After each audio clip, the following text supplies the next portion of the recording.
അച്ഛാ, എന്താ ഡയറിനം കേട്ടവരെ പിന്നെ ഫ്രണ്ട്സ് എല്ലാം കൂടി ടൂറ് പോകുന്നു ഈ മാസം 20-ാം തീയതി. നിന്റെ ഫ്രണ്ട്സ് ടൂർ പോണേന് ഞാൻ എന്താ ക്ലാപ്പാ? അല്ല, അപ്പോൾ എന്നെയും കൂടെ ചെല്ലാൻ പറഞ്ഞ്.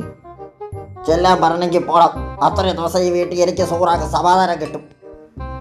പോണമെന്നുണ്ട്, പക്ഷേ എൻ്റെ കയ്യിൽ പൈസ ഇല്ല. പൈസ ഇല്ലേ? എത്ര രൂപ ബഡ്ജറ്റ് ആവും? ഗോവയ്ക്കാ പോകുന്നേ, ഒരു 10,000 രൂപ കരുതാൻ പറഞ്ഞു. ഗോവ വരെ പോയിട്ട് 10,000 രൂപ മതിയാ? അല്ല, അത്ര മതി. ബാക്കി നമുക്ക് എല്ലാവരും കൂടെ ഷെയർ ചെയ്ത് അഡ്ജസ്റ്റ് ചെയ്യാന്ന് പറഞ്ഞായിരുന്നു. അപ്പോ അച്ഛനൊരു 10,000 രൂപ തന്നാ ഞാനും കൂടി അവിടെ പോയി അടിച്ചു പൊളിച്ചിട്ട് വരാം. നാളോട്ടാറോ നിനക്ക് എൻ്റെ അടുത്ത് പൈസ വയ്ക്കാൻ? നീ പൈസ വയ്ക്കുമ്പോ അച്ചടിച്ച് തരാൻ ഞാൻ ഒരു കാനറ ബാങ്കിന്റെ മോലാളിയാ. 10-30 വയസ്സായി, ജോലിക്ക് പോകാൻ ഞാൻ കൊണ്ടുവരണ നന്നീറ്റ് കൂട്ടാടെ പോന് പൈസ വേണം. ഒന്നുകൂടെ വെട്ടിക്കളയും നിന്ന, കേട്ടാ? സൂറ, വെള്ളം താ.